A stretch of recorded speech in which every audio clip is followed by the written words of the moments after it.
Hello student, कैसे हैं आप सब। उम्मीद करता हूं कि आप लोग अच्छे होंगे। आज का जो बेटा टॉपिक है हमारा वो मॉलिक्यूलर बेसिस ऑफ इनहेरिटेंस का तीसरा लेक्चर है और उसमें हम बात करेंगे स्ट्रक्चर ऑफ। आज का जो लेक्चर है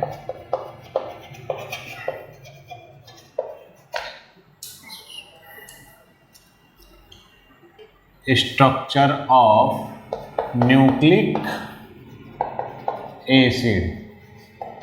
अभी तक जो हमने बात की थी वो बात की थी स्ट्रक्चर ऑफ न्यूक्लियोटाइड। न्यूक्लियोटाइड क्या होता है, इसी की एक यूनिट होती है। अब न्यूक्लियोटाइड से ही आप जानते हो, न्यूक्लियोटाइड आप जानते हो एक कंपोनेंट। पिछला लेक्चर ज़रूर पढ़िएगा अगर नहीं पढ़े आप। अब कई न्यूक्लियोटाइड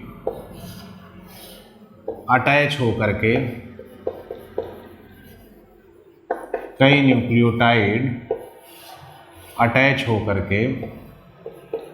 ध्यान दीजिएगा बेटा,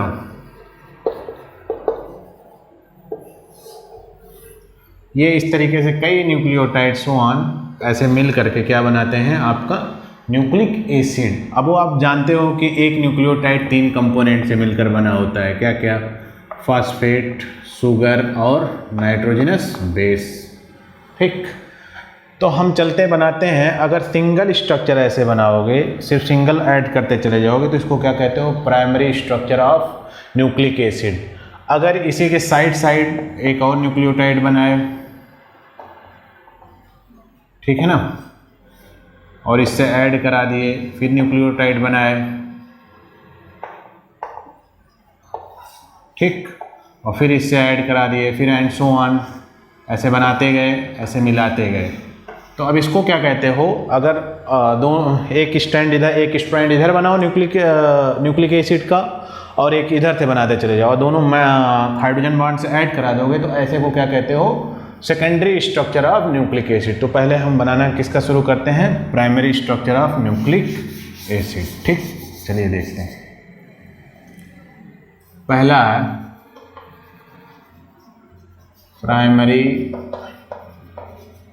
स्ट्रक्चर ऑफ न्यूक्लिक एसिड। तो ये देखिए, आप जानते हो कि एक न्यूक्लियोटाइड लाएंगे, दूसरा न्यूक्लियोटाइड लाएंगे। मैं पूरा स्ट्रक्चर बना दे रहा हूँ। क्या बना दे रहा हूँ? पूरा स्ट्रक्चर बना दे रहा हूँ। फॉस्फेट कैसे था, शुगर कैसे था, और चलिए देखते हैं। तब एक न्यूक्लियोटाइड में पहला न्यूक्लियोटाइड बना रहा हूँ। शुगर होता है, फॉस्फेट होता है, नाइट्रोजनस बेस होता है, और क्या होता है? कुछ इस तरीके से।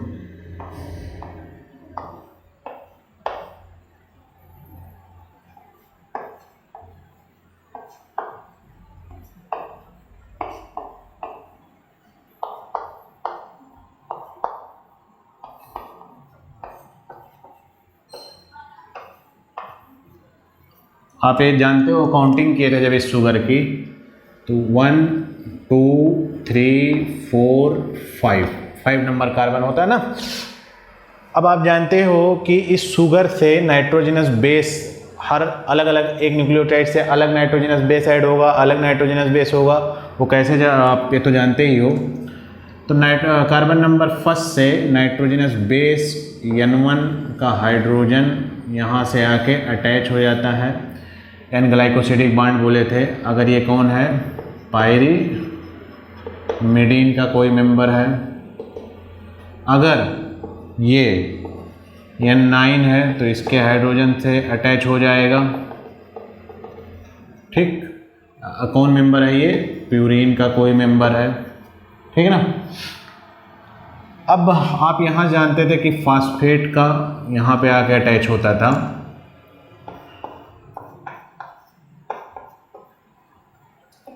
OH हो गया,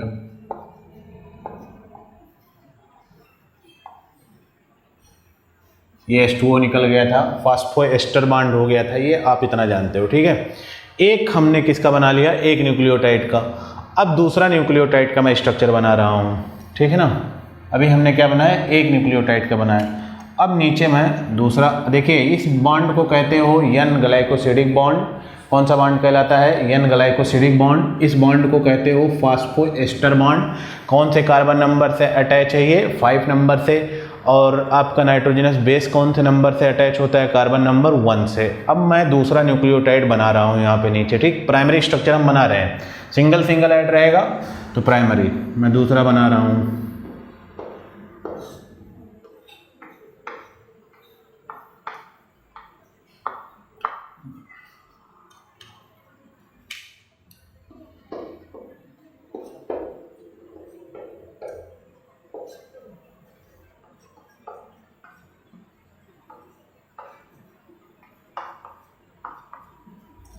कार्बन नंबर काउंटिंग कर लीजिए, 1 2 3 4 एंड 5। अब इधर जैसे इस तरीके से यहाँ पे था N1 का H,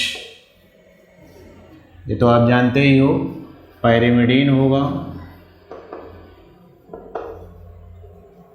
ठीक।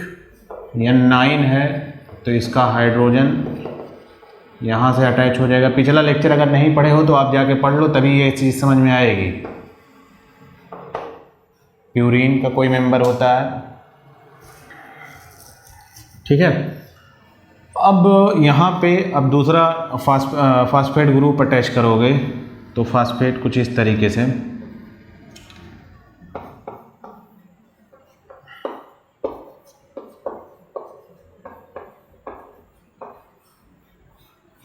ये भी क्या हुआ? फास्फोएस्टर बॉन्ड हो गया। क्या हो गया? ये दोनों बॉन्ड फास्फोएस्टर बॉन्ड होता है, ये याद रखिएगा। ये क्या होता है? फास्फोएस्टर बॉन्ड, ठीक है। अब एक चीज़ आती है यार, अब हम इस न्यूक्लियोटाइड को इस न्यूक्लियोटाइड से कैसे अटैच कराएं? तो याद रखिएगा, जो ये न्यूक्लियोटाइड होता है, यहाँ के OH से और यहाँ के H से इस तरीके से बॉन्ड बना लेता है। क्या बनाता है? यहाँ के OH से और यहाँ के H से बॉन्ड बना लेता है। अब एक न्यूक्लियोटाइड दूसरे न्यूक्लियोटाइड से जब अटैच होता है तो इसको क्या कहते हो? Phospho diester bond. कौन सा बॉन्ड कहलाता है? फास्फो। देखिए, एक न्यूक्लियोटाइड दूसरे न्यूक्लियोटाइड से अटैच हुआ, यहाँ के हाइड्रोजन और जिससे भी अटैच हुआ, और इसको आप कौन सा? फास्फोडाइएस्टर बॉन्ड। ये दोनों जब इस शुगर से, ये 5वें नंबर के कार्बन से फास्फोएस्टर, ये भी फास्फोएस्टर, ये कौन सा बॉन्ड होता है? एन ग्लाइकोसिडिक बॉन्ड होता है। कौन सा बॉन्ड होता है? एन ग्लाइकोसिडिक बॉन्ड होता है, ठीक है। अब ये अटैच हो गया। अब इसका एक और सिंपल स्ट्रक्चर बनाता है NCERT। तो कैसे? अब देखिए, इसको ओपन कर देता है कुछ इस तरीके से। जैसे मैंने कहा कि ये शुगर है, इसको ओपन कर दीजिए आप। कैसे ओपन करिए? कुछ इस तरीके से,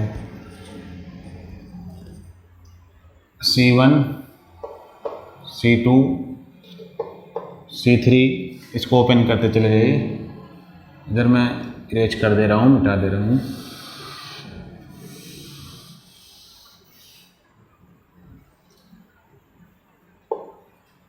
पहले न्यूक्लियोटाइड का मैं इसका स्ट्रक्चर ओपन कर रहा हूँ, ठीक है। C3 C4 C5, ठीक। अब आप जानते हो कि C5 कार्बन नंबर 5 पे फास्फेट अटैच है। तो अब सिंपल सा एक ऐसे ड्रा कर दो स्ट्रक्चर कि फास्फेट यहाँ अटैच है, ठीक। पहला न्यूक्लियोटाइड जिसका फास्फेट कार्बन नंबर 5 से अटैच है, ठीक। कोई दिक्कत? ये न्यूक्लियोटाइड हमारा कंप्लीट हो गया। अब दूसरा न्यूक्लियोटाइड बनाओ, तो दूसरा भी बनाइए। C1, अच्छा होगा क्या? यहाँ पे C1 से क्या अटैच था पहले न्यूक्लियोटाइड में? तो नाइट्रोजनस बेस। अब कौन सा नाइट्रोजनस बेस है वो तो आप देखोगे बाद में चल के, ठीक। अब नाइट्रोजनस बेस आप ऐड करना जानते हो कि एक न्यूक्लियोटाइड में अगर साइटोसिन आए तो दूसरे नाइट्रोजनस बेस में क्या आएगा? यूरेसिल आएगा। अगर RNA है, अगर DNA है तो क्या आएगा? थाइमिन आएगा। और आगे ऐसे एंड सो ऑन, थाइमिन, और फिर उसके बाद क्या आएगा? साइटोसिन, और फिर एडेनिन, ग्वानिन ऐसे आता जाएगा, ठीक है। कंटिन्यू, C2, C3, C4 और C5। इसका भी फास्फेट आप नॉर्मल बना दीजिए, कार्बन नंबर 5 पे होता है। चलिए ठीक, कोई दिक्कत नहीं है, ठीक। हमने इसका भी फास्फेट बना दिया। यहाँ पे भी नाइट्रोजनस बेस ऐड होता है, यहाँ पे भी नाइट्रोजनस बेस ऐड होता है, ठीक है। अब आप एक न्यूक्लियोटाइड ये बन गया, एक न्यूक्लियोटाइड ये बन गया, ठीक है ना। अब हुआ क्या, इस न्यूक्लियोटाइड का जो फास्फेट था वो अपने ऊपर वाले न्यूक्लियोटाइड से कार्बन नंबर 3 से बॉन्ड बना लिया। लीजिए, बॉन्ड बना लिया, बनाया। आप देख रहे हो ना, फास्फेट से क्या बना लिया, कार्बन नंबर 3 से अटैच होके बॉन्ड बना लिया, एंड सो ऑन। फिर उसका तीसरा अगर न्यूक्लियोटाइड मैं बनाऊं, फिर देखिए तीसरा बनाऊं, C1, C2, C3, C4, C5, तीसरा बनाऊंगा, उसका भी फास्फेट बनेगा और फिर ये इससे अटैच हो जाएगा। और यहाँ पे नाइट्रोजनस बेस जो अकॉर्डिंग टू रूल आता जाएगा भाई। अगर यहाँ एडेनिन है, यहाँ ग्वानिन है, फिर उसका साइटोसिन होगा। अगर वो DNA है तो थाइमिन होगा अगले नेक्स्ट न्यूक्लियोटाइड में। अगर वो RNA है तो क्या होगा, यूरैसिल होगा। वो तो आप जानते ही हो। फिर मैं कह रहा हूँ, फिर आगे एक और न्यूक्लियोटाइड मान लो, हमने तो 2 ही बनाया, मैं नीचे बनाता हुआ जा रहा हूँ। मेरे पास जगह नहीं है ये पूरा स्ट्रक्चर बनाने के लिए, इसलिए मैं ऐसे बनाते चला जा रहा हूँ, ठीक है। C2, C3, C4 and C5। इसका जो फास्फेट है वो अगले नंबर 5 से अटैच हो जाएगा और यहाँ कार्बन नंबर 1 पे नाइट्रोजनस बेस ऐड होगा। कोई दिक्कत नहीं होनी चाहिए। अच्छा, अब एक चीज़ आप देखिए, कार्बन नंबर 3 पे OH फ्री रह जाएगा। लास्ट वाला जो भी न्यूक्लियोटाइड होगा वो किसी न किसी से, जैसे न्यूक्लियोटाइड अब नीचे नहीं आया तो उसका फास्फेट किसी कार्बन नंबर 3 वाले से बॉन्ड नहीं बना पाएगा, इसलिए वो फ्री रह जाएगा। और जो ऊपर वाला होगा, ऊपर वाले के जो फास्फेट होगा ऊपर वाले न्यूक्लियोटाइड में, उसके ऊपर कोई न्यूक्लियोटाइड नहीं है, इसलिए वो किसी नाइट्रोजनस कार्बन नंबर 3 के OH से बॉन्ड नहीं बना पाएगा। इसलिए इस स्ट्रक्चर को आप क्या कहते हो, 5 प्राइम, जो पहला न्यूक्लियोटाइड होता है। अब नीचे आप बनाते जा रहे हो इस सुआन, अब नीचे कौन फ्री रह गया, 3 प्राइम। समझ में आया? 5 प्राइम टू 3 प्राइम क्या होता है? 5 प्राइम इसलिए कहते हो क्योंकि फास्फेट यहाँ क्या होता है, फ्री पोजीशन होता है। किसी ऊपर वाला न्यूक्लियोटाइड होता ही नहीं है कि उसके OH ग्रुप से वो ऐड हो। और नीचे जब आप आओगे तो देखोगे कि 3 नंबर के कार्बन जो लास्ट वाला सबसे होगा उसके नीचे कोई फास्फेट ग्रुप या न्यूक्लियोटाइड नहीं होता, न्यूक्लियोटाइड फास्फेट ग्रुप, इसलिए वो फ्री होता है। इसीलिए अगर आप नीचे की तरफ बनाते हुए आ रहे हो 3 नंबर फ्री होता है, इसलिए क्या कहलाता है, 3 प्राइम। ये क्या कहलाता है, 5 प्राइम। ठीक, ये हमारा क्या हो गया, प्राइमरी स्ट्रक्चर हो गया। आप ध्यान से देख लीजिए, ये क्या हो गया, आपका प्राइमरी स्ट्रक्चर हो गया, एंड सो ऑन। अब हम दूसरी तरफ चल रहे हैं सेकेंडरी स्ट्रक्चर बनाने के, ठीक है। तो चलिए देखते हैं सेकेंडरी स्ट्रक्चर ऑफ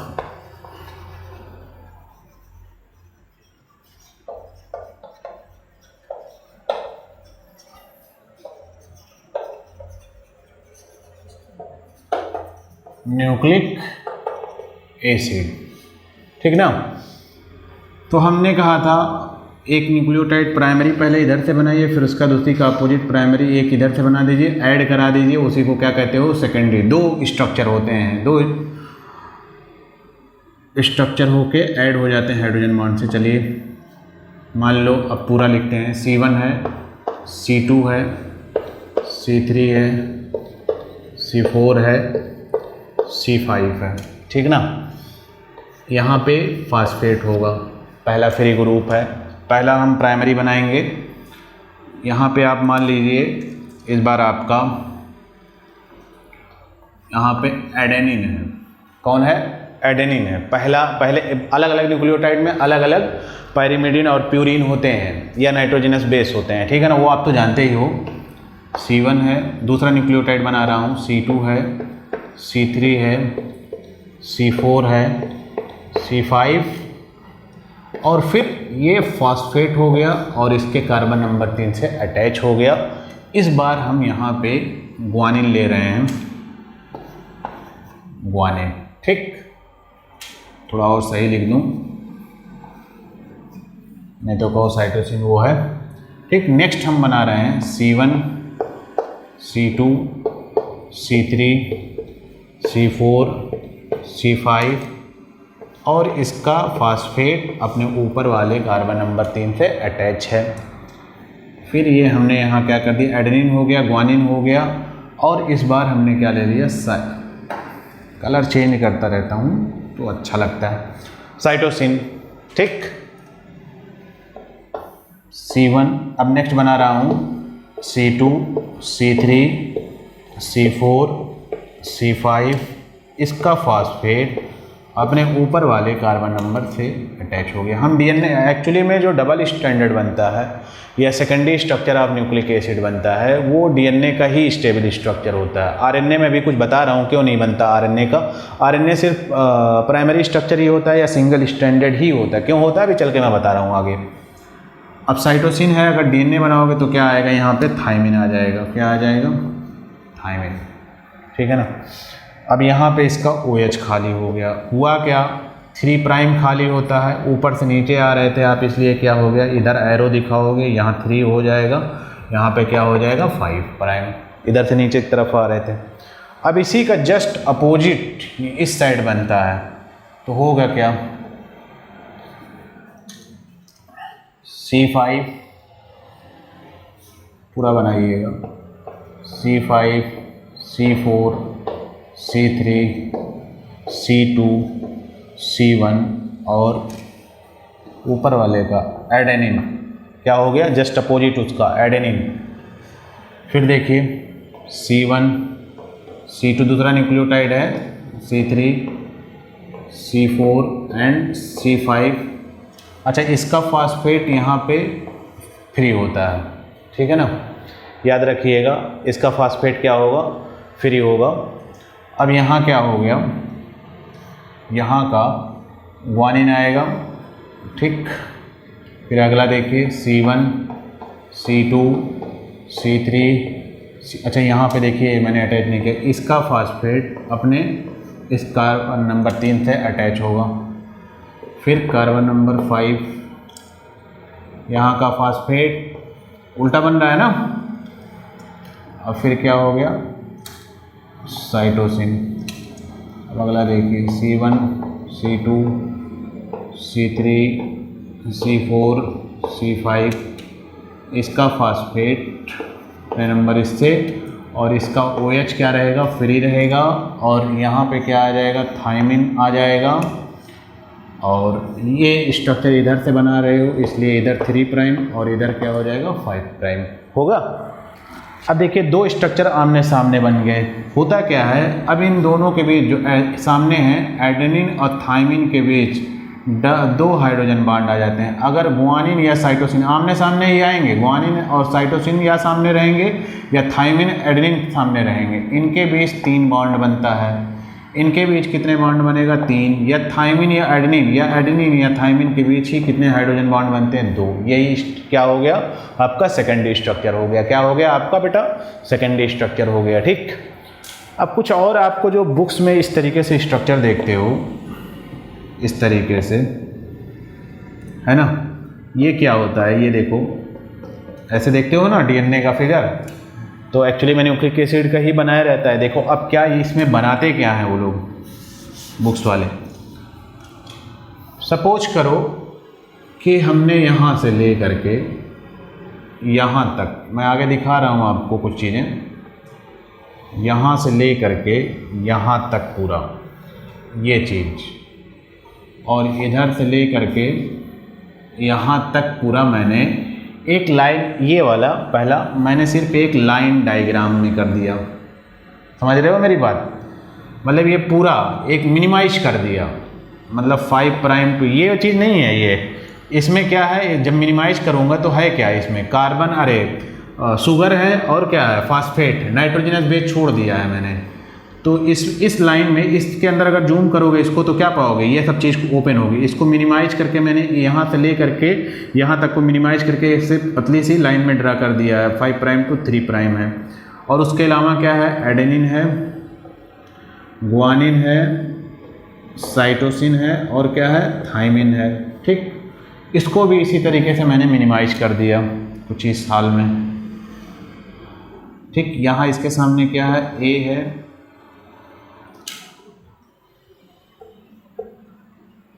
ठीक, और क्या है, जी है, और क्या है, सी है, और क्या है, टी है। अब इसके बीच का बॉन्ड, हाइड्रोजन बॉन्ड कितने हैं, 2, इसके बीच के कितने बॉन्ड हैं, 3, इसके बीच के कितने बॉन्ड हैं, 3, इसके बीच के कितने बॉन्ड हैं, 2, ये कौन सा प्राइम है, 5 प्राइम टू 3 प्राइम। ठीक, ये स्ट्रक्चर ऐसे। अच्छा, इसके आगे भी आप बनाते जाते हैं तो ऐसे स्ट्रक्चर, ये वाला C1 और बनता जाता है, फिर उसका अपोज ऐसे बनता जाता है, ठीक है ना।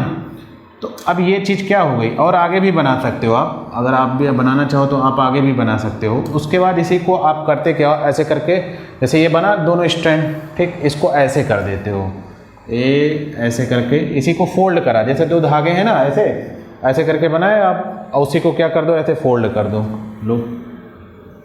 तो यही ये जो बॉन्ड होता है, कभी देखा होगा एडेनिन थायमिन, यही होता है, ठीक है ना।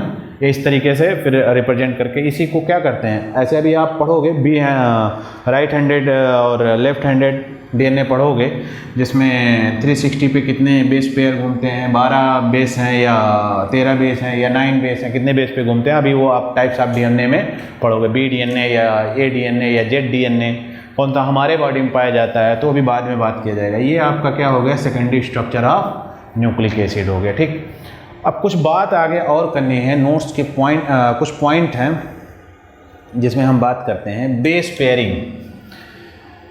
तो आप देख पा रहे होगे बेटा कि एडेनिन के सामने थायमिन आया है, मींस प्यूरीन के सामने कौन आया है, पायरिमिडीन आया है। कौन आया है, प्यूरीन के सामने पायरिमिडीन आया है। यहाँ भी क्या है, ग्वानिन के सामने साइटोसिन। यहाँ भी क्या हुआ है, प्यूरीन के सामने साइटोसिन आया है। अगर साइटोसिन या ग्वानिन है, या ग्वानिन या साइटोसिन है, तो उसके बीच कितने बांड होंगे, 3। अगर एडेनिन या थायमिन है, या थायमिन या एडेनिन है, तो कितने बांड होंगे। अगर यही आरएनए का स्ट्रक्चर बन रहा होता तो हर जगह थायमिन में क्या होता, यूरेसिल होता, तो यहाँ भी क्या होता, डबल बॉन्ड होता। तो हालांकि डबल स्टैंडर्ड स्ट्रक्चर जो होता है आरएनए का बनता नहीं है, इसलिए उसकी बात हम करेंगे नहीं। तो एक बात बताया कि अगर एडेनिन या थायमिन या एडेनिन अगर हैं तो उसके बीच कितने बांड होंगे, डबल बांड होंगे। ग्वानोसिन या साइटोसिन है। अच्छा, आमने सामने एक इधर प्यूरीन रहेगा तो सामने कौन रहेगा, पायरिमिडीन, ये भी याद रखिएगा, ठीक है। अगर एक इधर प्यूरीन है तो उधर कौन रहेगा। इस लॉ को बताया कौन था, एरविन चारगाफ ने। इसको बेस पेयरिंग किसने बताया, सबसे पहले स्टडी किसने किया, एरविन चारगाफ। ठीक, तो और एरविन चारगाफ ने क्या किया, तो इक्विवेलेंस कैसे बताया। देखिए, इन्होंने कहा डबल स्टैंडर्ड स्ट्रक्चर या सेकेंडरी स्ट्रक्चर होने के लिए एडेनिन प्लस थायमिन, या इस तरीके से कर सकते हो, guanine is equal to cytosine plus thymine बराबर होने चाहिए, तभी बन सकता है। ठीक है, तो हम जो न्यू टॉपिक पढ़ रहे हैं उसका है चारगाफ लॉ ऑफ इक्विवेलेंस। ये देखिए क्या है, डीएनए में ही जैसे हमने बात किया अभी कि एडेनिन है तो उसके सामने कौन आएगा, थायमिन आएगा और डबल बॉन्ड। ग्वानिन है तो कौन आएगा, साइटोसिन है, ट्रिपल बॉन्ड। साइटोसिन है तो कौन आएगा, ग्वानिन है। थायमिन है तो उसके सामने कौन आएगा, एडेनिन है। ये हमने बात की। तो law of चारगाफ law of equivalence कहता है कि जितना प्यूरीन होगा उसी के इक्वल पायरिमिडीन होगा। जितना इस डबल बॉन्ड में जितने भी प्यूरीन पाए जाएंगे, देखिए प्यूरीन कौन कौन है, एडेनिन है, ग्वानिन है, एडेनिन है। अच्छा, पायरिमिडीन भी कितने मेंबर हैं, थायमिन, साइटोसिन, थायमिन। तो अगर मान लीजिए adenine plus guanine is equal to cytosine plus thymine. अगर इसके 50 मॉलिक्यूल हैं तो इनके भी 50 मॉलिक्यूल होंगे, और A plus G C plus T equal to कितना हो जाएगा, 1 हो जाएगा। ठीक है, ये लॉ ऑफ इक्विवेलेंस है चारगाफ का। अच्छा, एक चीज़ और देखिए, अगर मान लीजिए सपोज कर लीजिए कि हमने ये बना दिया, फिर अगला एडेनिन और थायमिन, तो क्या यहाँ पे प्यूरिन और पायरिमिडीन बराबर नहीं है? अभी भी बराबर है। अरे भाई, अब देखिए, अगर अब बात करूं तो अभी भी पायरिमिडीन और प्यूरिन बराबर है। कैसे? देखिए, अभी कितना आप इसमें प्यूरिन का नंबर पहले काउंट करिए। 1 प्यूरिन, 2 प्यूरिन, 3 प्यूरिन और 4 प्यूरिन, 5 प्यूरिन। ठीक, प्यूरिन के नंबर कितने हैं? 5। अब पायरिमिडीन की बात कर लीजिए, 1 2 3 4 5, इसके भी 5 मेंबर हैं, है ना भाई? तो देखिए हुआ क्या, एक्चुअली में इस डीएनए में AT जो है ज़्यादा है। क्या है?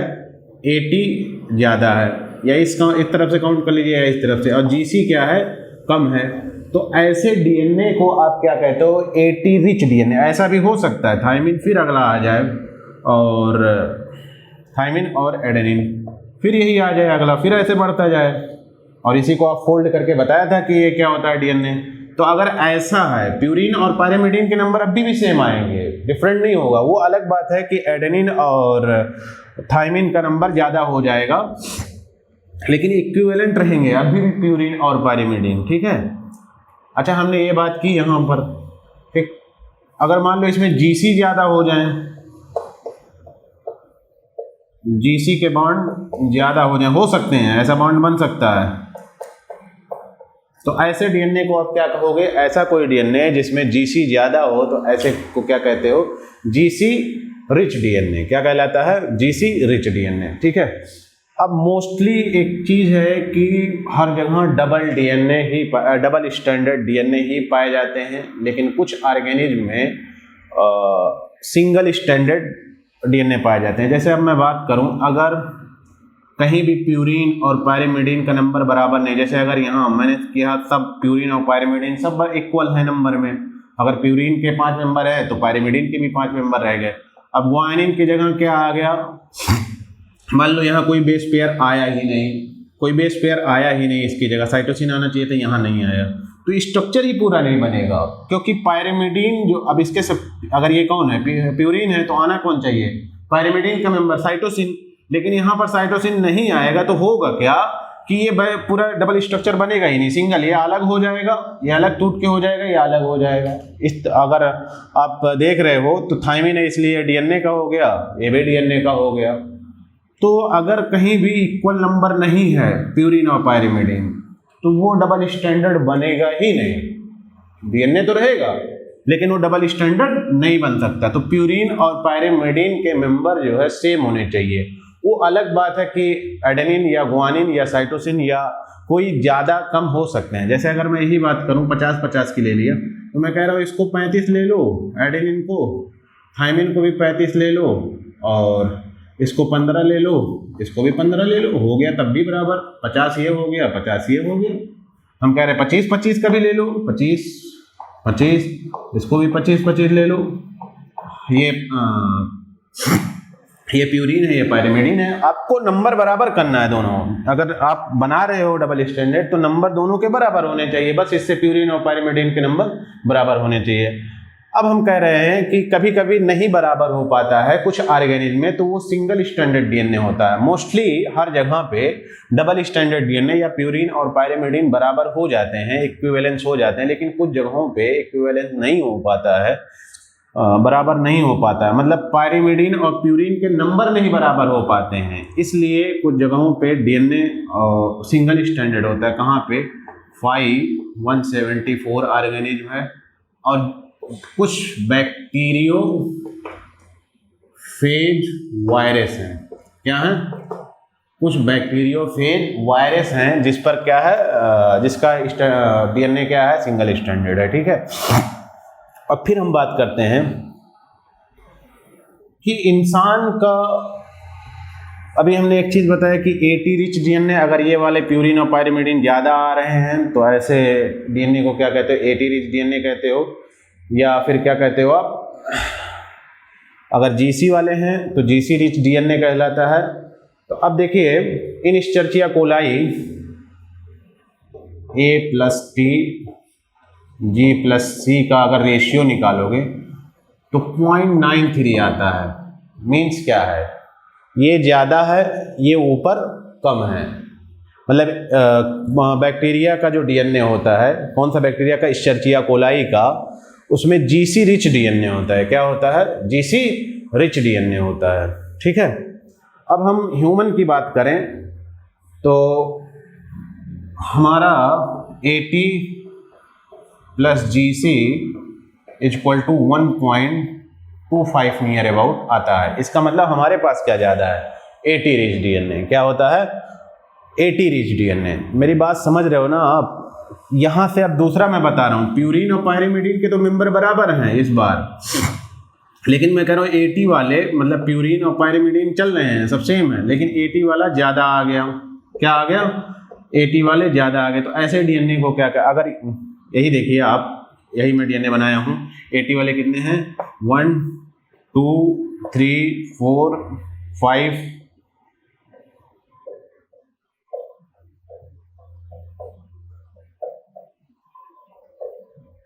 6 7, और 80 कितना है,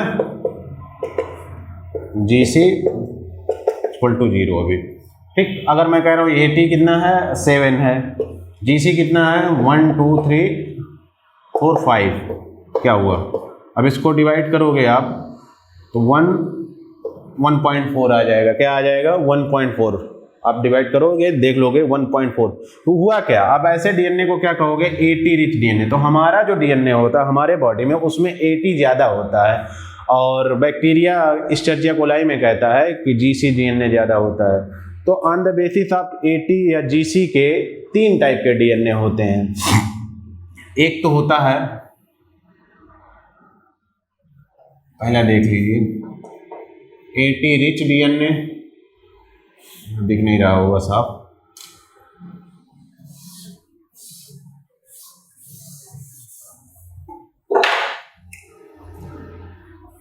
पहला है बेटा 80 रिच डीएनए, जो हम ह्यूमन में या हायर प्लांट या हायर ह्यूमन में पाया जाता है। जीसी रिच डीएनए, जो कहाँ पाया जाता है, इस्चर्चिया कोलाई और लोअर ऑर्गेनिज्म में पाया जाता है। तीसरा क्या होता है, GC = 80 डीएनए। मतलब कोई डीएनए ऐसा हो कि अगर 5 मेंबर GC के पाए जा रहे हों तो 5 मेंबर 80 के भी पाए जाएं, तो ऐसे को क्या कहते हो, GC = 80 डीएनए, ठीक है। तो ये हम किस में आते हैं, 80 रिच डीएनए में आते हैं। इस्चर्चिया कोलाई या माइक्रो ऑर्गेनिज्म किस में आते हैं, GC रिच डीएनए में आते हैं, और कुछ ऑर्गेनिज्म होते हैं जो GC = 80 में भी आते हैं, ठीक है। अब नेक्स्ट टॉपिक हम पढ़ेंगे टाइप्स ऑफ, अगले लेक्चर में, टाइप्स ऑफ डीएनए। कितने टाइप्स के डीएनए होते हैं, किस बेसिस पे आप डीएनए का डिवीजन कर रहे हो, ये भी वहीं पर हम डिस्कस करेंगे।